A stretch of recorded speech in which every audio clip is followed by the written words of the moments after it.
Get it started. Get it started. It's right at his face. It's right. Terrible. Oh my. Get it started at his face. It's right. Terrible. Get started. Get started. Get out of the way, please.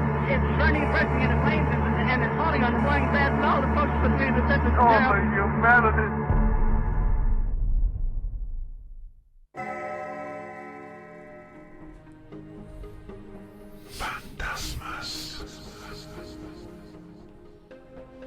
Muy buenas noches, estimados auditores de Fantasmas. Otra noche de jueves, junto a mis queridos contertulios, que paso a saludar a continuación. Frente a mí, Tomás Pino. ¿Cómo estás, Tomás? Muy bien, Ramón, ¿cómo estás? Te habíamos echado de menos el episodio pasado, que estuvo bastante bueno. Así es, estaba en otro lugar. Está... muy bien. ¿Cómo estás, Camilo Pino? Muy bien, muy contento de poder participar nuevamente acá en el programa Fantasmas. Excelente. Esteban Pino, ¿cómo estás? A esta altura soy ya, como que ya debería ser mi apellido. Sí, claramente. ¿Cómo estás, Esteban? Yo muy bien, gracias. Y usted, joven Ramón, ustedes jóvenes. Muy bien, Esteban, muchas gracias. Saludos a todos Buenas los noches. panelistas. Saludos al director que está detrás de la cámara. Saludos a Felipe. Eso, Felipe. De esta fría noche de jueves. Oye, que hace frío, ¿no? Sí, Todo esto. mucho frío. Sí. Mucho frío. Y un saludo muy cordial a nuestros auditores que están escuchando en este momento, viéndonos también, Cobijados. cobijados. A través de los micrófonos y cámaras de No Más Radio. Así es. Hoy tenemos un tema especial. Vamos a hablar sobre viajes en el tiempo. Viajes en el tiempo. Viajes en el tiempo. Tú sabes que, con tertulios, ustedes saben que una de las cosas que decía Carl Sagan, si no me equivoco, era que la prueba de que no existían viajes en el tiempo es que no había nadie visitando, ¿no? Claro. Bueno, probablemente sí nos hayan visitado. Si no me equivoco, él también dijo ausencia de evidencia no es evidencia de ausencia. Es cierto. Bueno, él dijo muchas cosas. Por lo tanto, estimados auditores, hoy vamos a hablar de esos viajes en el tiempo que pueden haber quedado registrados en la historia, objetos que no deberían estar ahí, personas que no deberían estar ahí, y por otro lado también personas que han desaparecido de forma muy misteriosa. Quizás viajeros en el tiempo involuntarios. ¿Quién lo sabe? Abrigarse hasta la mollera, muchachos, que aquí comienza Fantasmas. Para entrar en calor, voy a tomar un sorbo de té. ¿Qué saben, muchachos, de este tema? ¿Qué sabes tú, Tommy? ¿Qué sabes tú, Camilo? ¿Qué sabes tú, Esteban? Gran combustible de la ciencia ficción ochentera. Absolutamente, ¿eh? Totalmente, el viaje en el tiempo siempre ha fascinado al ser humano, se ha abordado desde la literatura, el cine, la tradición oral, escrita. Un tema realmente apasionante. Sí. Se volvió muy popular en los años 80 gracias a una conocida película que no puedo mencionar por problemas de copyright. No, sí lo puedo mencionar. Una gran trilogía. Una trilogía. Volver al futuro. En el Volver al futuro se hablaba sobre temas que tienen que ver, que son bastante atingentes al viaje en el tiempo y que también vamos a conversar hoy día. El tema de las paradojas, por ejemplo. Es cierto. Gran asunto, gran asunto. Efectivamente. Y con respecto a eso también hablar de que probablemente sí haya evidencia. A eso nos reunimos hoy día, a mostrarla, a efectivamente exponer cosas que nos están diciendo probablemente de manera bastante clara de que los viajeros en el tiempo ya nos visitaron y que nos llevan visitando por mucho tiempo. Valga la redundancia. Partamos con un caso emblemático, muchachos. ¿Qué les parece si hablamos de John Titor? Clásico, John Titor. ¿Qué saben de él? Lo que recuerdo de él, bueno, hace poco me enteré de cosas que no sabía. La clásica historia de John Titor es que él comienza posteando en redes sociales y en foros, particularmente creo que foros de una radio del año 2000. ¿Te puedo interrumpir ahí primeramente? Interrúmpame primeramente. La primera vez que él se hizo presente en alguna oportunidad fue cuando llamó al programa de Costa a Costa. Gran programa El y año muy famoso que ha traído muchos misterios además. 98. Eso iba a mencionar a continuación. Y él enviaba, no llamaba telefónicamente, sino que enviaba correos al locutor ahí que se llamaba Art Bell. Enviaba faxes. El famoso. Enviaba famosos faxes, claro. Famoso Art Bell. Y a él, programa tras programa, primeramente él indicaba que era un viajero en el tiempo. Pero todos lo tomaban finalmente primeramente como una anécdota. Pero lo relevante fue que cada vez iba dando datos mucho más precisos y mucho más profundos en cuanto a su conocimiento que hicieron tomarle más peso a las declaraciones que él emitía. Hagamos un poco de cronología. ¿Qué es lo que decía Titor en su mensaje, en su primer mensaje? John Titor, él, no me acuerdo qué año lo dijo, entre el 98 y 2001, él dijo que venía del 2036, pero su misión oficial era viajar hacia 1975. Primeramente hacia 1975, fecha en la que se lanzó un computador de los primeros computadores de IBM de 5100. Y su objetivo, enviado por los militares desde el año 2036, era buscar un componente en particular de esa computadora, llevarla al futuro para así poder evitar un error de orden cibernético que se iba a presentar y que iba a generar gran impacto en las redes de comunicación de esa época. Estamos hablando de un computador bastante antiguo, ya obsoleto por supuesto, Sí. para nuestra época, sacado el año 1975. Felipe, ¿me puedes dar el ¿Tienes registro? computador? Tengo acá una foto del computador Justo iba a del mencionar que eso. venía, efectivamente, del que habla Cacha. John Titor y que viene a buscar. Es un computador que claramente es rústico, con una pantalla muy pequeña. Pantalla monocromo, verde con negro. Monocromo, verde con negro, a tubo catódico y con El sistema de almacenaje es muy peculiar también. un lector de cinta. ¿Para qué? Es un cassette. Ah, Es un lector de cinta magnética. oh, Eso es muy, muy, muy rústico y muy antiguo. Mira, ahí tienen el sistema QWERTY en el teclado. Exacto. QWERTY, exactamente. clásico. Un teclado QWERTY. Clásico, ese es el típico teclado patentado por IBM. ¿Ah? Igual han cambiado cosas de lo que sale ahí. Sí, sí, por supuesto, pero más o menos es lo que se mantiene hasta hoy. Que viene, Ajá. viene copiado de las máquinas de escribir. ¿Y por qué John Titor vendría a buscar una tecnología tan vieja? Se comentaba finalmente que tanto transcurrido el tiempo ya no había y no quedaba ningún rastro de esa tecnología y era muy antigua. Entonces la única forma que pudieron idear, y dada la tecnología que ya tenían en su época, era poder volver al pasado para poder rescatar uno de estos elementos de vital importancia. Mira, viendo aquí los registros de investigación que hemos hecho en relación a este tema, John Titor describe en uno de sus mensajes su máquina del tiempo. Exacto. Mira. Bien particular. ¿Podrías describirlo? Sí, claro, mira. Descríbela y yo te muestro una foto. Ya, dale. Mira, es curioso. Él describía la máquina en el tiempo, que esta era movida por dos singularidades positivas giratorias, si eso significa algo para alguien, produciendo un arreglo sinusoidal Tipler estándar. Mira, en su primer mensaje él explica varias cosas. Primero, que la máquina del tiempo tenía dos contenedores magnéticos para las microsingularidades duales, un distribuidor de inyección de electrones. Perdón que me ría, pero que de verdad es especial. Suena como muy... esa complejización. Sí. La complejización como para que ya sabéis que no preguntís más. Exacto, es como palabras Estamos hablando de extrañas. cosas complicadas. Podría haber dicho algo más sencillo como un señor fusión. Claro, pero no. En este caso, un distribuidor de inyección de electrones para alterar la masa y la gravedad de las microsingularidades. Pero tenemos que partir de que las microsingularidades es la base de toda su teoría. Exacto. Un enfriador y un sistema de ventilación de rayos X, como si fuera el único rayo que existe.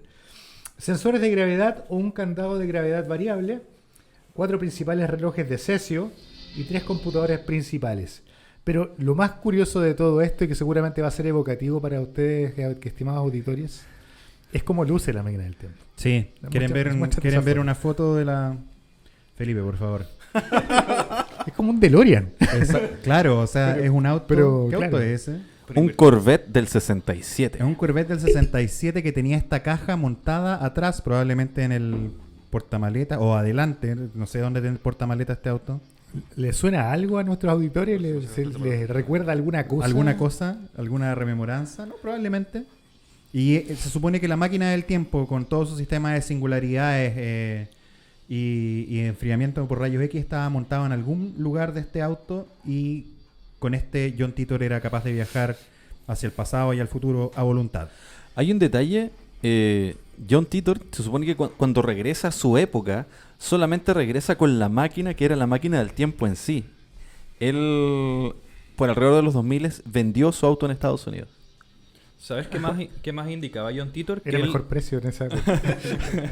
Y se vendía como un clásico. Se vendía como un clásico. Él decía que él no era el único viajero del tiempo. Decía que habían incluso muchos más viajeros y de épocas posteriores a la suya. Y que iban con misiones distintas también. Lo más perturbador, podríamos decir, de Titor no solamente que él haya llegado al pasado con esa misión específica del computador, sino que también en el pasado, mediante después del programa de radio y a través de los foros después por internet, daba ciertas predicciones de lo que iba a ocurrir en el futuro. A ver, cuéntanos de eso. ¿Qué cosas predijo John Titor?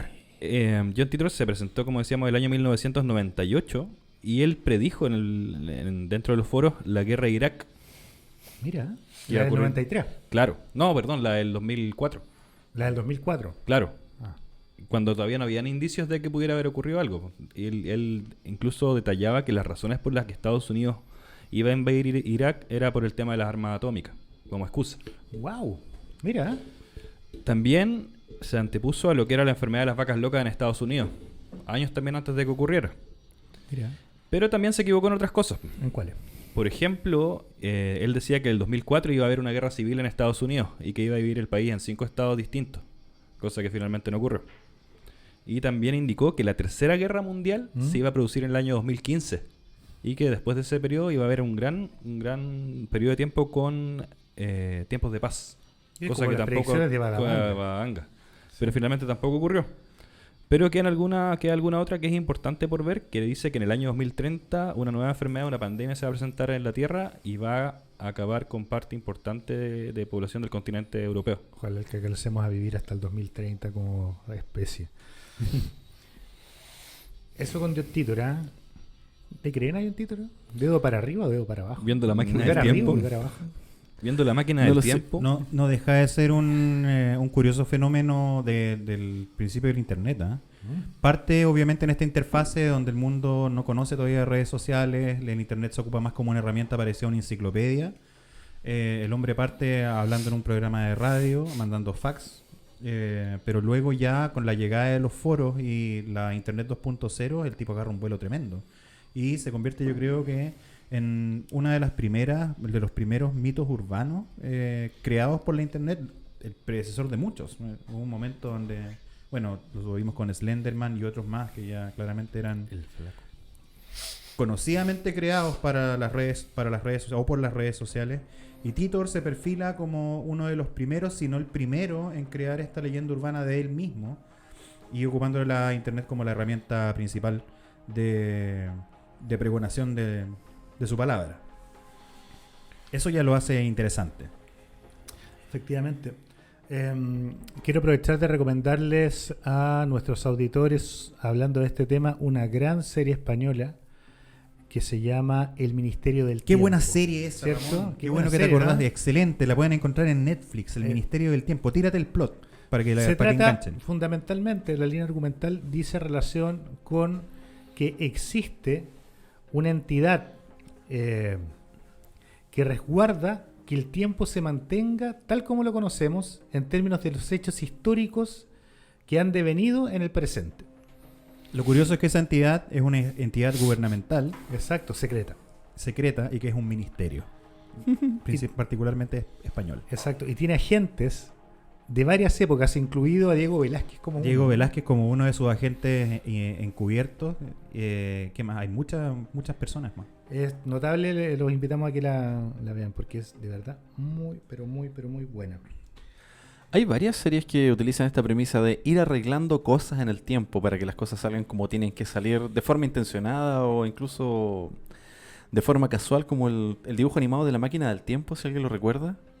El de Guamazo y Rufino, Sí. de Ratavari. Sí, donde sale por Ratavari. supuesto, cómo olvidar, tardes entretenidas. Qué buena esa, Y otros antiguo. mucho más intencionales, como Doctor Who, Claro. que viajaba en una cabina telefónica, como Billy y Ted, que también viajaba en una cabina telefónica. Ah, Billy Ted. Oye, van a hacer la tercera película de todo esto. Ah, sí. ¿Y Keanu? ¿Cómo van a ocultar el paso del tiempo? No, pues el tiempo ha pasado en el argumento de la película. Ya. Ok, perfecto. ¿A usted le suena el nombre de Sergei Paramarenko? Para nada. Hoy no lo sé. Quiero no creo. agradecerle, aprovecho a agradecerle al notable Andrés Cortés Trebotich, que es un gran colaborador de este programa y que él, frente a una pregunta muy simple, ¿qué sabes de viajes en el tiempo?, me mandó un decálogo de situaciones extrañas que yo personalmente, que soy un investigador del tema, desconocía. Oye, hay Sí, que invitar a Andrés Cortés, hay que sí. extender la invitación a Andrés Sí, Cortés. los vamos a invitar, porque de verdad es aporte en este realmente y otros temas. ¿Ah? Un aportazo. Bueno, mira, Paramarenko. lo leo aquí. Un caso extraordinario del que existen documentos y fotografías, además de los análisis del psicólogo Parto Kutrinov y del experto en revelado fotográfico Vadim Posner. ¿De qué se trata? El año 2006, un hombre estaba perdido en Kiev, Ucrania, con una vestimenta extraña y una cámara en la mano como si fuera turista.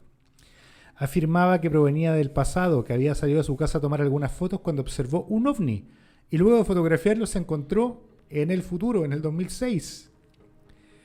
Las investigaciones indican que había viajado del pasado saltando el futuro medio siglo, posiblemente por la presencia del ovni.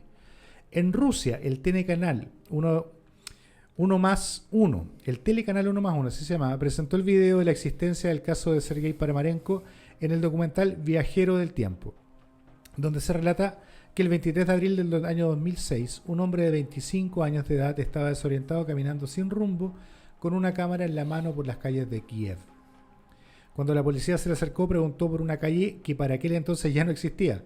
La policía le pidió que se identificara y el hombre le mostró documentos oficiales legítimos de la época de la Unión Soviética de más de 50 años de autoridad. Su nombre, como ya les dije, Sergei Paramarenko. Los policías trataron a Paramarenko como si estuviera demente, lo detuvieron y lo llevaron a una clínica de psiquiatría en Kiev. Ahí el doctor Pablo Kutrinov investigó a Sergei. La consulta del 26 de abril del año 2006 quedó videograbada. Les voy a reproducir el diálogo que tuvieron. Kutrinov pregunta: ¿qué le parece si me cuenta algo sobre usted? Paramarenko responde: mi nombre es Sergei Paramarenko, nací en la ciudad de Kiev el 16 de junio de 1932. Kutrinov: sí, pero yo aseguraría que usted no tiene más de 30 años. Paramarenko: yo tengo 25 años. El doctor preguntó a Sergei cómo que fue que apareció en el año 2006 y fue cuando habló de la foto que tomó de un ovni que observaba. ¿Puede recordar, pregunta Kutrinov, cómo fue que apareciste en este tiempo? Paramarenko responde: era de día y quise dar un paseo por la ciudad. Tomé mi cámara de fotos, pero cuando salí de mi casa vi un objeto extraño que tenía una forma de campana y era muy raro. Volaba de una manera extraña, es difícil explicar lo que estaba viendo. Es mejor revelar las fotos de mi cámara y tal vez encontraremos la respuesta. El doctor Kutrinov decidió que se revelaran las fotos, pero existía una dificultad. Ahí están las fotos de Paramarenko en pantalla. Las técnicas de revelado para cámaras antiguas como las de Paramarenko era diferente a los de este siglo, el siglo XXI, por lo que tuvieron que buscar un experto en fotografía, Vadim Posner, que se quedó sorprendido cuando revisó aquel rollo que se había dejado de fabricar en los años 70. ¿Se dan cuenta el nivel de evidencias que hay? Es Exacto. inquietante. Nunca se ha podido explicar cómo ese rollo se pudo conservar en tan buen estado durante más de medio siglo. Sin embargo, Posner logró revelar todo el rollo fotográfico que mostraba imágenes de la ciudad de Kiev en la década de los años 50.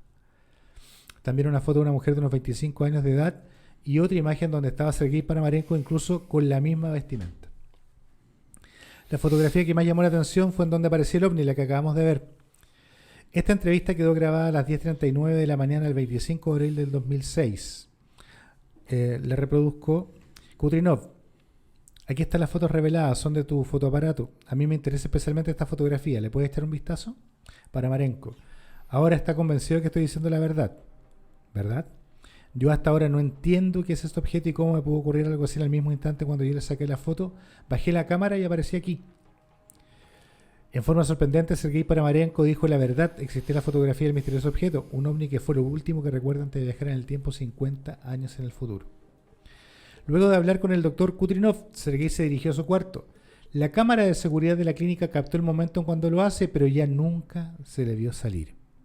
Después de esta escena, Paramarenko desapareció. La única salida siempre estaba vigilada. Las ventanas del cuarto tenían barrotes. Era imposible escapar. Por lo que investigaron y la policía llegó a la conclusión de que no pudo haber salido, excepto por la puerta de entrada. Confirmaron que efectivamente durante la era de la Unión Soviética existió este hombre y que fue declarado desaparecido en 1960. Hay más datos, más antecedentes del tema. Los invitamos a investigar, estimados oyentes. Oye, hay algo curioso con el caso Paramarenko. Bueno, hay una foto, Felipe, si me puedes ahí alumbrar. Esa es la foto de Sergei Paramarenko. Claro. Está en el Del mismo arroyo, rollo donde sacó la foto de del 25 ovni. años. Luego se supone que él viaja al futuro de nuevo y le manda de alguna manera a su novia una foto del Kiev de su momento presente, del futuro. Y le manda esta foto donde sale él con bigote y sale un Kiev. Les voy a mostrar. Esta es la foto de Kiev en el momento de que surgió esta historia. ¿Ok? Ahí se ve la estatua del ángel liberado, en el clásico. Y él le hace llegar a su mujer o a su polola, no sé. Al pasado. Al pasado. ¿Ya? Le manda la siguiente foto de Kiev. Wow. Donde sale él. Un Kiev claramente más construido, más moderno, donde sale ahí la estatua clásica del ángel. Pero además salen un montón de edificios, rascacielos y construcciones. Se supone que esta foto es el Kiev del futuro. Wow. Interesante, ¿eh? Es un caso realmente impactante, de verdad. Es interesante. Los quiero llevar a Japón. ¿A Japón? Sí, ¿ustedes han estado alguna vez en Japón. No, en Japón. ¿Han estado en Tauret alguna vez? No, nunca. Yo tampoco. ¿Qué es eso? Es precisamente porque nunca hemos estado ahí. Resulta que Tauret no existe. Wow. Pero existe el relato de una persona que provenía de ese país que llegó a Japón. Les paso a contar la historia. Esta historia es muy buena. En la década de los años 50, diversos medios de comunicación publicaban la historia de un extraño personaje que llegó a Japón en circunstancias desconocidas. Su caso fue clasificado como una posible prueba de universos paralelos. Nos vamos a remontar, muchachos, a 1954. En el control de aduanas del aeropuerto internacional, luego de bajarse de su avión, esto queda en Haneda, en Tokio, un viajero se baja de su vuelo procedente de Europa, presenta ante la inspección Policía Internacional su pasaporte y visados, un documento totalmente desconocido para la policía de aduanas y aparentemente auténtico, de una manufactura bastante profesional. Según el pasaporte, el hombre era de un país llamado Tauret. Los funcionarios del aeropuerto escoltaron al misterioso pasajero a una sala de interrogatorios para realizarle una entrevista, mientras se llevaba a cabo una verificación de sus antecedentes y comprobar la autenticidad del pasaporte. El hombre misterioso dijo que su país estaba en Europa. Incluso llevaba la moneda legal de varios países en una billetera de gran tamaño. Afirmaba que había estado en Japón por negocios y este era su tercer viaje durante el año. Dijo que llevaba 5 años viajando a Japón y que su empresa era una filial de un conglomerado internacional. Puestos en contacto con la compañía con la que aseguraba debía reunirse, esta dijo que nunca habían oído hablar de él ni de la empresa que representaba. Entre otros documentos, el viajero portaba una licencia de conducir emitida por Tauret, un carnet de conducir internacional completamente válido y un talonario de cuenta corriente de un banco desconocido. El hombre hablaba varios idiomas, incluyendo el japonés. Dijo que su lengua materna era el francés. Al mostrarle un mapa para que señalara el lugar donde se encontraba su país, manifestó que este no figuraba en el mapa y lo sitúa en el lugar que ocupa el Principado de Andorra, entre España y Francia. Curiosamente, él estaba convencido de que no existía ningún país llamado Andorra. Ahí donde ustedes ven, Ajá. en la pantalla, Tauret estaría ubicado donde hoy, o nosotros conocemos, está el Principado de Andorra. Él decía que su país siempre había estado ahí, que no conocía Andorra, sino que conocía a Tauret, que tenía 1000 años de historia. La cosa estaba cada vez más complicada, los documentos parecían reales, todo parecía muy bien hecho, de acuerdo al estándar internacional. Por lo tanto, las autoridades gubernamentales lo dejaron en un hotel. Después de pasar 8 horas casi en la sala de seguridad del hotel, del aeropuerto. Este tipo entonces fue llevado a un hotel cercano con las órdenes de mantenerlo detenido hasta que se llegara a una decisión sobre el asunto. En el hotel, 2 funcionarios custodiaron la habitación donde el hombre estaba alojando, con órdenes de que bajo ningún concepto se les permitiera salir de esa habitación. Tras comer una pequeña cena proporcionada por el servicio de habitaciones del hotel, el hombre del país desconocido pasó la noche en su habitación. Los guardias se mantuvieron en su puesto, en el pasillo, y en ningún momento, según dijeron, escucharon ni vieron nada extraño. Pero la mañana siguiente el hombre había desaparecido. Caso similar al que revisamos recién. Algo totalmente inexplicable, ya que la habitación estaba situada en un piso de gran altura, con una única ventana sin cornisa exterior, por lo que la única opción era salir por la puerta custodiada. Nunca más se le volvería a ver. Curioso, ¿eh? Interesante. Ahí está el documento. Ese yo creo que es una representación. Sí, ¿eh? yo también Sí, creo yo creo que es sí. una representación, pero por lo menos en internet, cuando tú googleas el caso del hombre de Tauret, sale siempre esa foto mostrando a este particular viajero. Increíble. Increíble. Oye, fíjate que si bien estas historias están bastante bien narradas, están bastante bien registradas y llevan tiempo dando vueltas en la red, hay otro tipo de situaciones donde se pueden evidenciar la presencia de viajeros en el tiempo. Fíjate que hay un pool de fotos en internet que para algunas personas son inexplicables y que podrían también hablar un poco de este registro que se tiene visual de los viajeros en el tiempo, se supone. Esos objetos tienen un nombre, ¿no técnico? No estoy hablando de los objetos, estoy hablando de los momentos de fotografías donde se han fotografiado supuestos registro viajeros en el tiempo. fotográfico. A ver. Mira, este es el registro fotográfico. Acá estamos hablando del año 1941. Claro, hay un Estamos en- personaje ahí disonante. Claro, para que la gente lo vea ahí en la casa. Estamos en un evento que finalmente es la inauguración de una represa en Canadá. Si ustedes se dan cuenta, toda la gente está vestido muy a la usanza que nosotros tenemos de los años 40. Sombrero, corbata, el vestón, las mujeres también con vestido, qué sé yo. Pero entre ellos sale este personaje. Obsérvenlo.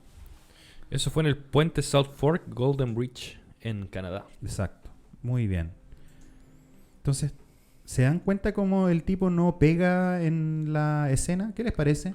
Ajá. Polera con diseño, polerón o chaleco. Anda con unos lentes. Unos lentes aparentemente bien modernos, son como esos lentes que ocupan los montañistas, ¿hay cachado? Que tienen Claro. como una... Tienen como una Cubren la vista. Claro, la vista periférica para que no se te cuele el blanco de la nieve, ponte tú. Anda con una cámara. Y analicemos la vestimenta. Es un hombre con un peinado también poco ortodoxo para la época, No bien peinado. no bien peinado ni engominado como se usaba, sino más bien con un look más parecido al look noventero. ¿Tiene una polera con estampado? Tiene una polera con estampado, que aparentemente es como una especie de W, y por sobre él un zipper que es como un chaleco, o un zipper de lana. Y si mal no me... Algo si tiene no- en la mano también, ¿no? Si no me equivoco, espérame, si no me equivoco, también atrás tiene una capucha. Como un gorro de Es como un zipper de lana, también muy común durante los años 90. Clásico pinta de raver noventero. Y además en la mano aparentemente tiene una cámara portátil. Mira, sí, de hecho yo veo esa imagen y pareciera que el pulgar está apretando uno de los botones del display LCD. Bueno. ¿Ven la... Se nota, ¿o no? Se distingue, claro, que tiene algo Sí. en la mano. Hay una distinción súper evidente entre el resto de las personas. Bueno, se dice que este hombre, un anónimo, del cual no se sabe ninguna historia, la única historia que se conoce es la de la foto que fue sacada en Canadá en el 1941. en 1941. 1941, ¿no? Esta foto es absolutamente real. No es una foto, no es un Photoshop, ni es un fotomontaje, ni mucho menos. Está totalmente validada. Claro. Y de hecho, está el lugar donde se encuentra, en el archivo donde se encuentra y todo el tema. Que Camilo probablemente pueda decir ahí que es, como es el niño de los datos técnicos. ¿Ok? Esta foto, el hombre no se sabe absolutamente nada, pero se tiene como una evidencia relativamente clara de que los viajeros en el tiempo existen y ya nos han visitado. Ahora, ¿qué está ocurriendo en ese momento en la foto? ¿Hay algún antecedente? Esa es una foto que se tomó, como decíamos, en 1941 para la reapertura del puente South Fork Gold Bridge en Canadá. Están de seguro viendo el corte de cinta. Corte de cinta. Claro. Debe estar viendo el corte de cinta y el hombre está ahí sacando esa Están foto. todos, claro. Ahora, en 1941, cámaras de ese tamaño. Tenemos ahí un individuo que también está portando algo ahí. Sí, adelante. Pero esa ya se ve mayor, ¿no? Claro, esa foto ya se ve, esa cámara se ve más grande. Pero lo que llama la atención es como el hombre tiene tomada esa cámara. Es como si la tuviera, es como si tuviera la típica reflex. Tomada, Claro. mira, muéstrame a mí. Felipe, muéstrame a mí. Es como si tuviera la reflex tomada así, mirando para abajo. Claro. O podría ser su artefacto para viajar en el tiempo. También puede ser. Esa foto es muy interesante. ¿Tienes alguna otra? Déjame buscarla. ¿De dónde es este mural? Yo te puedo dar el dato ahí. Esta es una obra que fue terminada en 1937 por el pintor semi-abstracto italiano Umberto Romano. La obra está basada en los acontecimientos reales que ocurrieron en un encuentro previo a la Guerra de la Revolución entre los miembros de dos tribus prominentes de Nueva Inglaterra, los Pocupnuk y los Nipmuc, y los colonos ingleses en el pueblo de Aguaman, en el actual Massachusetts, en la década de 1630, unos 200 años antes de la llegada de la electricidad.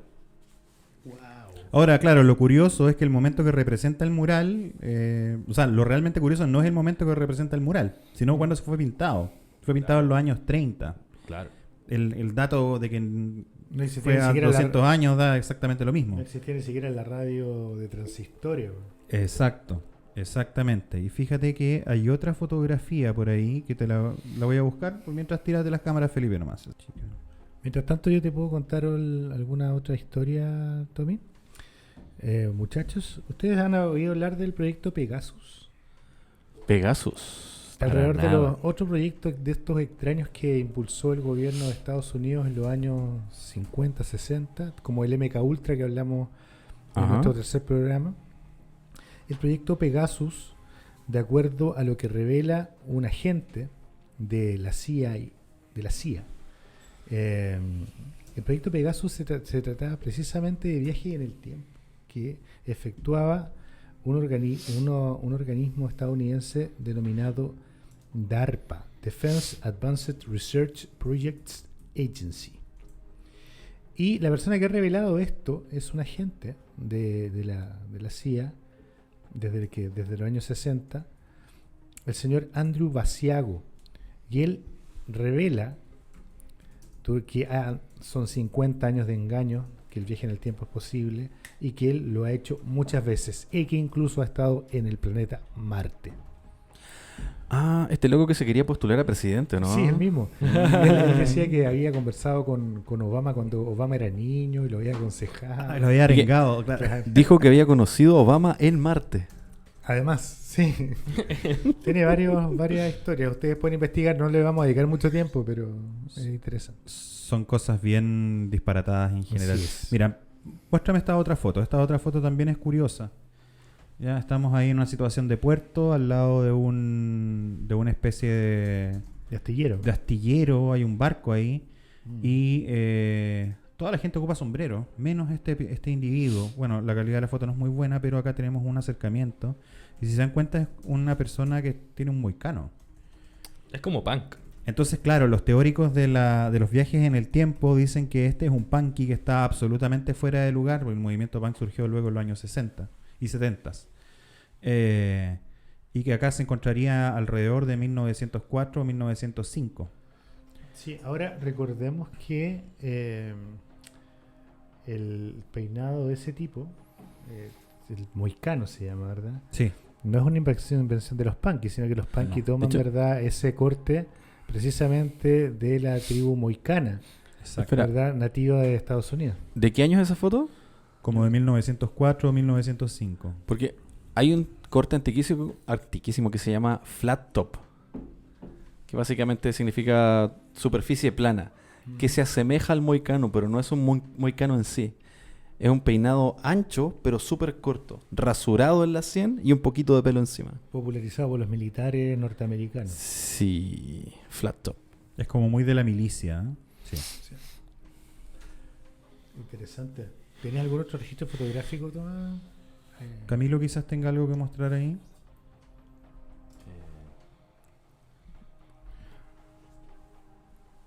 Yo mientras tanto les puedo contar de otro caso súper interesante que tiene que ver con viajeros en el tiempo.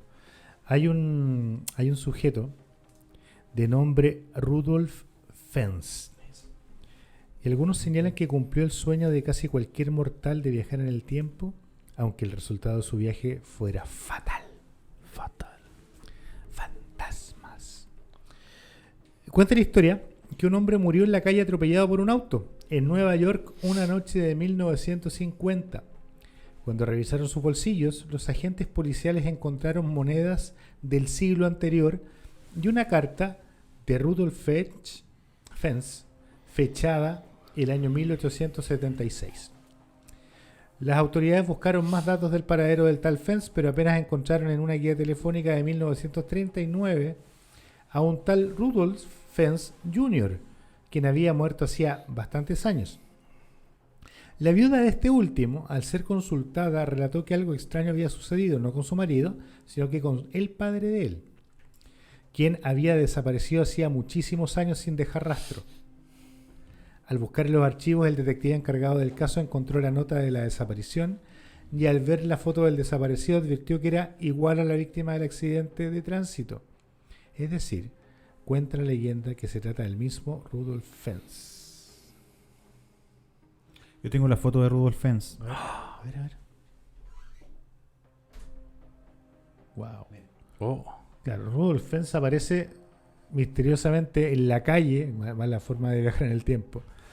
Aparece en Claro. la calle, lo atropellan. Apareció justo y lo... Claro, lo atropellan y encuentran en sus bolsillos cosas antiguas y resulta, deviene todo el relato este que les acabo de contar.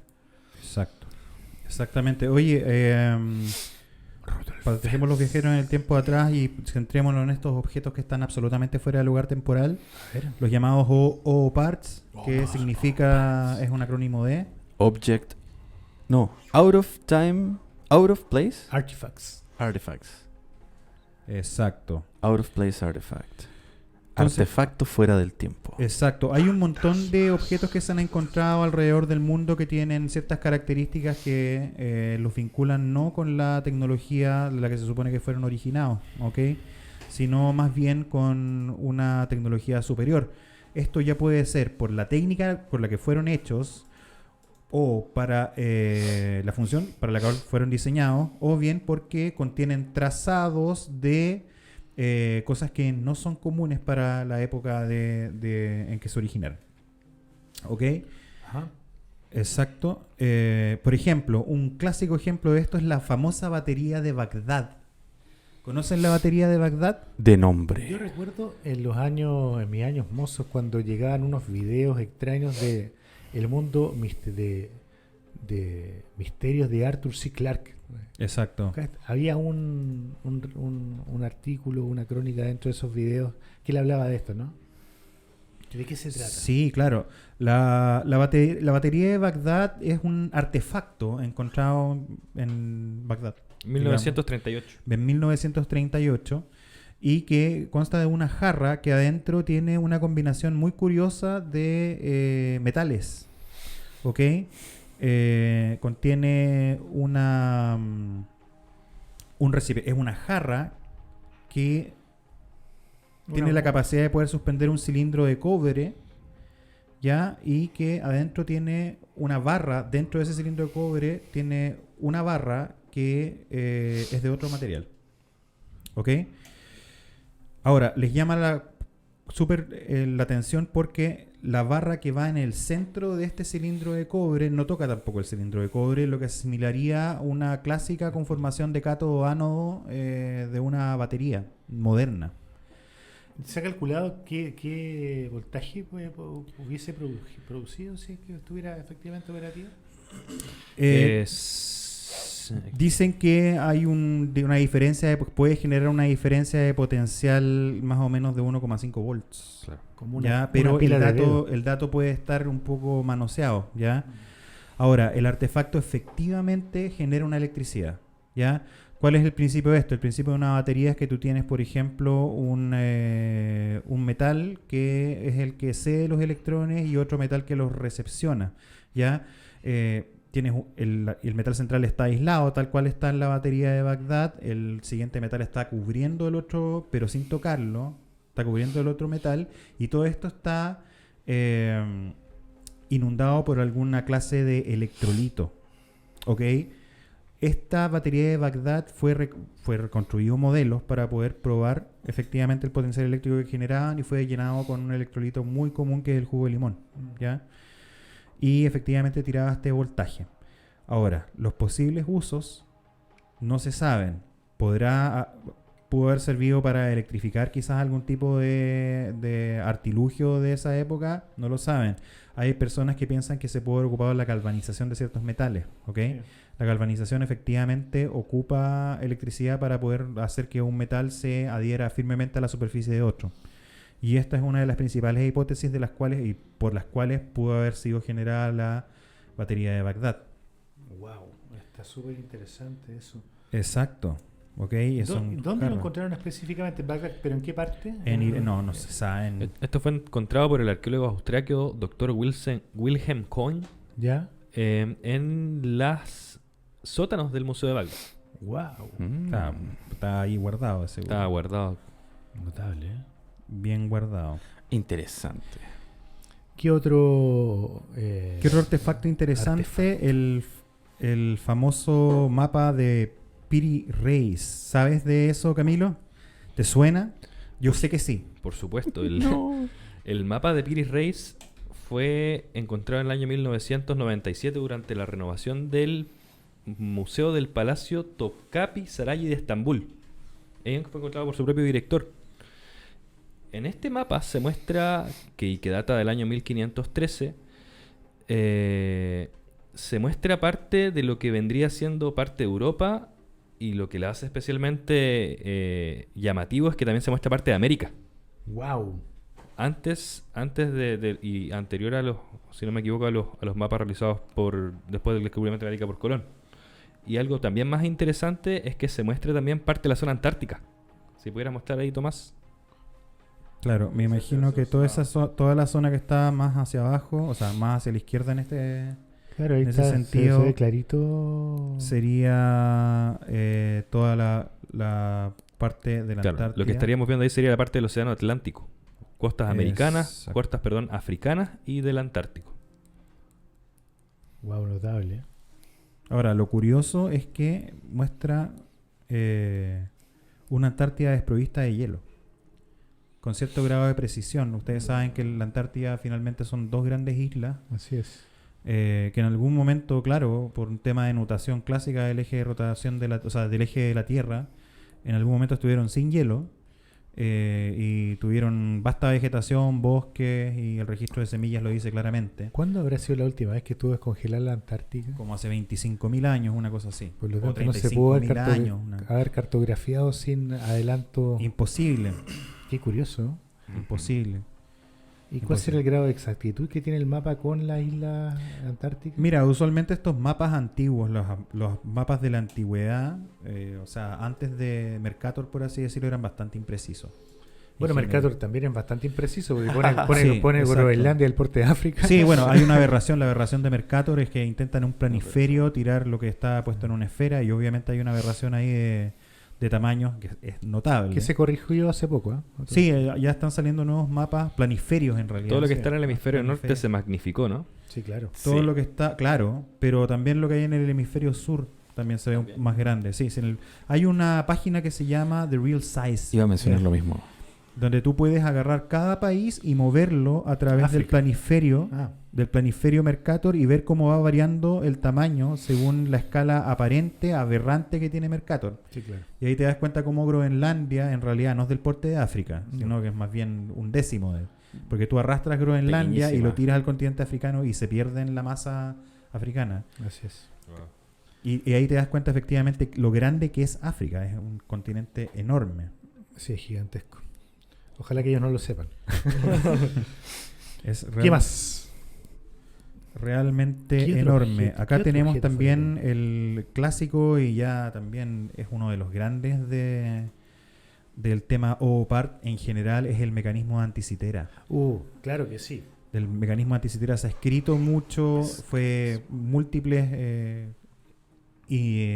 múltiples iniciativas han incluso intentado reproducirlo, porque finalmente la gracia del mecanismo de anticitera es que es una calculadora Claro. muy precisa de cómo se posiciona el Sol y la Luna. Este fue hallado, por como lleva el nombre, frente a la isla Antiquera en Grecia, en el mar Egeo. Fue hallado en 1900 por un grupo de pescadores de esponjas ¿Ya? y data, indican ellos, de un naufragio que ocurrió en el año 1 antes de Cristo. Wow. ¿Y cómo está dispuesto este mecanismo? ¿Está dentro de...? Yo te voy a mostrar una foto acá, Ramón. Mira, observa, este fue lo que se encontró del mecanismo en sí. Es curioso porque se indica como uno de los primeros mecanismos de engranajes. Claro, ahí se pueden distinguir algunos engranajes, De ¿verdad? los que se tienen registro, y una de las cosas curiosas también es que cuando intentaron reproducirlo, porque efectivamente, bueno, esto es tesoro, no se puede llegar y abrir, los tipos ocuparon rayos X para poder dilucidar un poco el asunto, y lograron reproducirlo, y se dieron cuenta que era una calculadora muy muy precisa de cómo rotaba el Sol, la Luna y probablemente otros astros. Hay en internet entiendo una fotografía en la cual se muestra cómo sería el objeto. Déjame buscarla para ti. Reproduce. Reproducido. Por esto, Camilo, tírate Reconstruido. alguna por ahí. La palabra. Es una reconstrucción del año 2007 de este mecanismo, y que es bastante sorprendente. Originalmente esto debería haber estado empotrado en una caja de madera, ¿verdad? Una caja de madera en la cual este engranaje habría representado también la disposición estelar, mostrando incluso las disposiciones zodiacales, de los 12 signos zodiacales. En ese momento era bastante importante saber sobre el zodiaco, y esto estaba montado sobre un barco, y aparentemente podía ayudar a la navegación y a determinar ciertos ciclos que tenían que ver con las mareas. Una herramienta muy muy útil en ese tiempo. Ahora, ¿qué en términos de tecnología, qué tan adelantado está el mecanismo de Antiquera versus los descubrimientos y la tecnología de la época? Porque esto sería un salto cualitativo, cuantitativo en relación a lo que era la tecnología. Si es que, y según lo que yo entiendo, si es que esta tecnología hubiese evolucionado en términos de engranajes, de mecanismos, se hubiese masificado, hubiese sido compartido en términos de conocimiento, nuestra tecnología actual estaría adelantada al menos 1000 años. O sea, de todas maneras estamos hablando del siglo I antes de Cristo. Por ahí también hay unas determinaciones que dicen que el mecanismo anticitera podía ser incluso del año 67 o 87 años de Cristo. Ponlo en contexto nomás. En ese momento Claro. no se... A ver, el mundo estaba inmerso en la romanidad. Los romanos tenían un montón de taras en su sistema de conteo, justamente porque carecían del cero, carecían de números racionales, no tenían números decimales.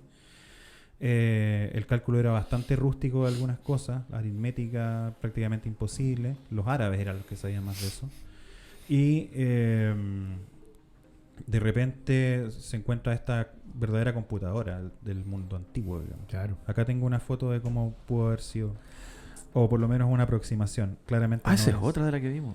Claro, notable, no es- pero es el tipo de mecanismos que uno esperaría ver. Claro, ¿ya? están los Ah. signos zodiacales, Claro, están los meses del año, exacto. Día-noche. están los ciclos de día-noche, con una precisión bastante notable, y la interrelación que se hace, el cálculo matemático, la artesanía, por no llamarlo ingeniería, que tuvo que haber tenido y dejado como consecuencia ese mecanismo, Ujú. es asombroso. Ahora, lo inquietante en cierto aspecto, es que en un mundo oscuro, digamos, ¿verdad? Donde no hay la comunicación más rápida es a pie, corriendo, ¿verdad? Por maratonistas. Tienes una idea, por ejemplo. La escribes, la dibujas, la ejecutas. Una idea que puede cambiar el mundo completo. Exacto. Y la llevas en un barco. Quizás para mostrarla, para darla a conocer, y ese barco se hunde. ¿Sabes lo que Ujú. significa que se hunda ese tesoro? Y el impacto que hubiese tenido si no se hunde en la tecnología, en el futuro. O sea, es un naufragio que nos cuesta 500 años de desarrollo probablemente en cómputo y probablemente estaríamos 500 años más adelante. Así de relevante puede haber sido el naufragio en las costas anticiteras. Ahora, eso te hace pensar cuántas otras cosas se perdieron. Del mundo antiguo, por supuesto. Acuérdate que cuando se destruyó la biblioteca de Alejandría, que contenía la mayoría, era un contenía el compendio de la mayoría del conocimiento del mundo antiguo. Algunos dicen que incluso la construcción de las pirámides. y El todo origen eso- de la euskera. Y todo eso se quemó para siempre. Mm. O sea, no hay ninguna posibilidad de poder... Y es muy probable que con la información que había en esa biblioteca estaríamos ya... Gracias a esa información estaríamos quizás bastantes cientos de años adelantados. Es cierto. Acá el mecanismo de engranes del mecanismo. Interesante. ¿Ok? Una rueda principal. Tenía para los calcular las eclipses, ¿eh? olimpiadas. Sí, tenía los eclipses también. Exacto. Era la Olimpiada como un evento astrológico que marcaba el inicio de estos juegos donde se... Claro, Estaba- un mecanismo como este, perdón, Esteban, organizaba todo. El tema de las cosechas, Ujú. el tema de las olimpiadas que tenían que ver con cierto culto a las deidades, que tenían precisamente que ver con el biorritmo terrestre, porque a partir de ese tipo de situaciones tú generabas cultivos, generabas un montón de otras cosas. Era prácticamente el reloj del mundo. Ujú. Exacto, la predicción de los... es que el impacto es notable, eso debería ser tomado como un gran hito, el momento Porque es donde... ciencia. Exacto, y es la observación del universo. Exacto. Y la predicción en base a esa observación es un evento tremendo. Y sabiendo cómo transcurrieron las cosas los siglos después, esa era la verdadera luz que hubiese iluminado un montón de cosas que después finalmente no se iluminaron. Que cayeron, claro, en el en oscurantismo. oscurantismo. En el oscurantismo medieval. Bueno, la biblioteca de Alejandría se quemó en el fuego, consumiendo prácticamente todo el conocimiento recabado de la antigüedad y de la historia. Y el presente, se explica siempre a través del pasado. Ayer fue el fuego, mañana será un pulso electromagnético. Exactamente.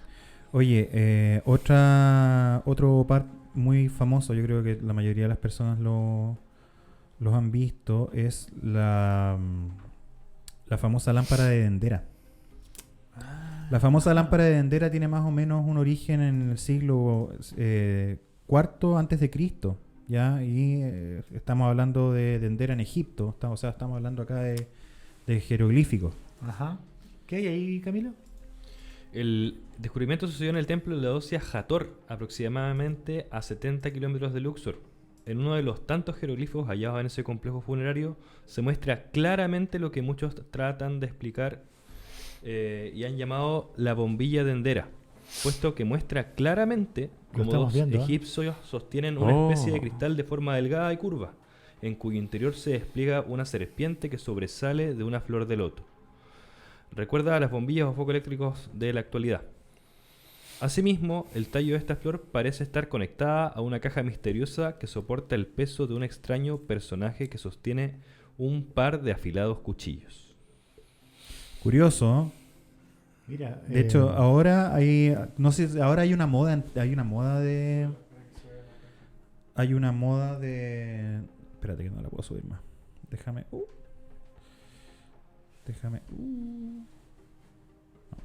No puedo. Hay una nueva moda de ampolletas vintage. sí, ¿la cachado? Ujú. Sí, Está claro, lleno, sí, sí. está lleno. Luego que ya de- el tema de la tecnología LED ya se... Sí, del estilo industrial.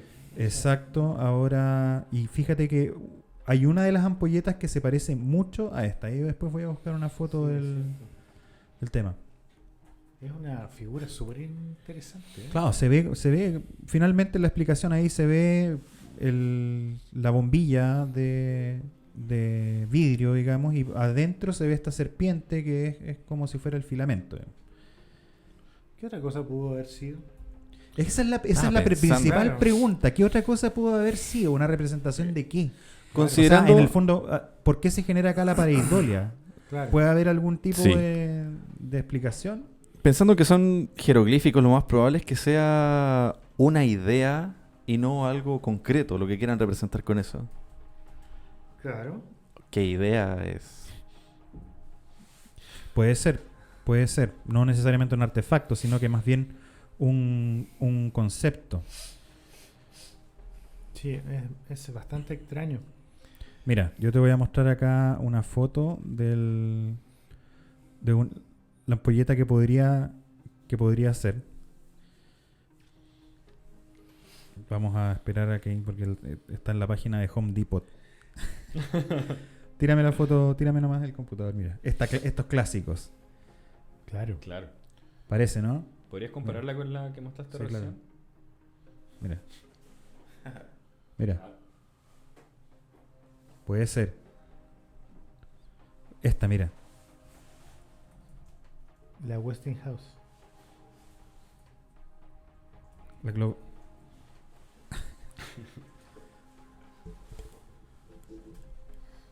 Es curioso la figura. A mí me llama mucho la atención la figura.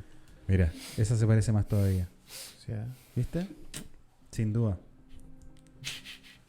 eso sin duda era una ampolleta. Eso sin duda era una ampolleta, ¿eh? La luz que traían los egipcios ahí a su tema.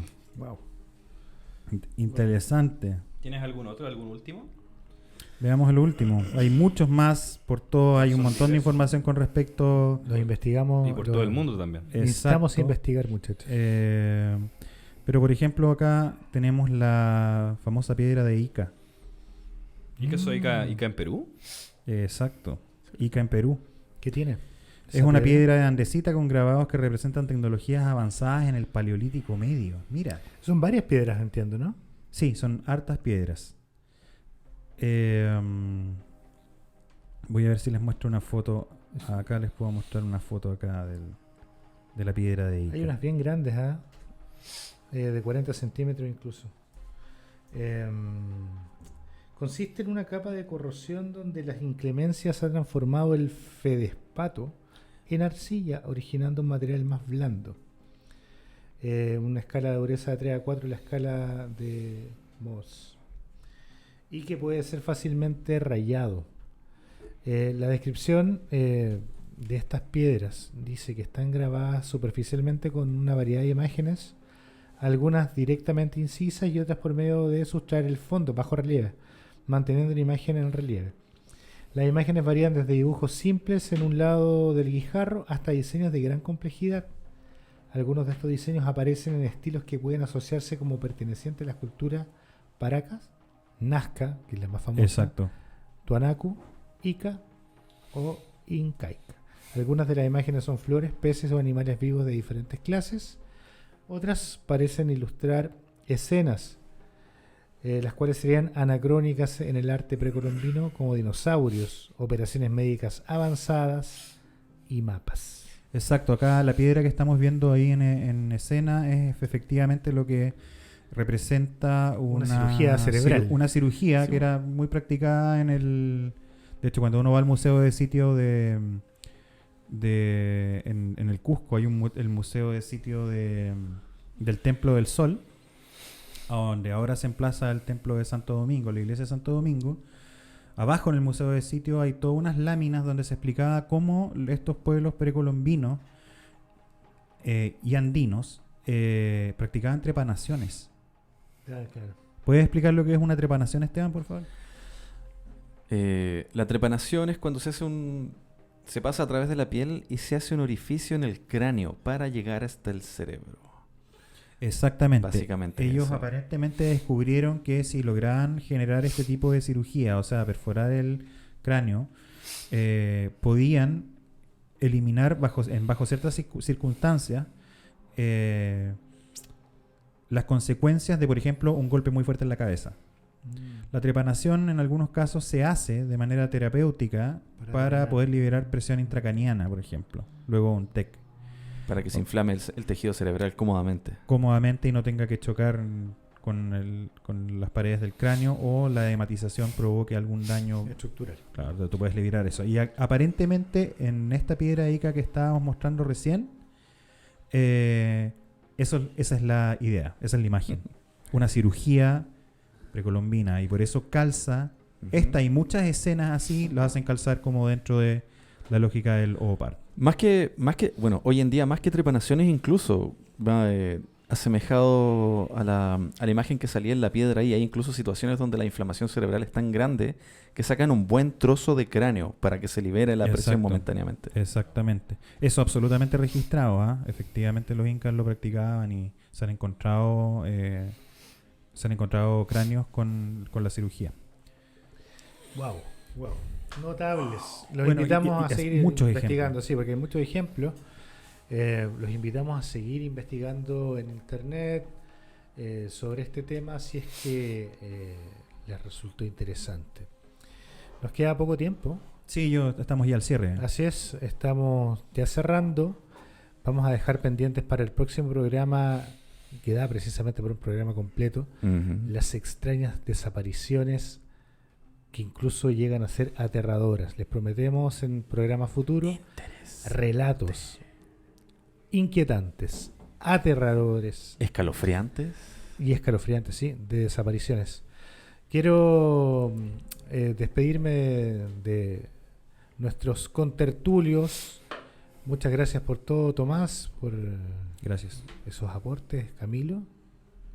Gracias, Ramón. Muchas gracias. A ti. Chao, Esteban, que estés muy bien. Nos vemos en el aire. Adiós, Ramón. Adiós a Muchas todos los gracias, jóvenes. Felipe. Adiós, señor Muchas director. gracias, Felipe. Señor director. Y a ustedes en la casa, muchachos, tengan cuidado. Si salen a la calle un día, no les saquen foto a ningún objeto volador identificado, porque podrían aparecer en el futuro. Hasta pronto.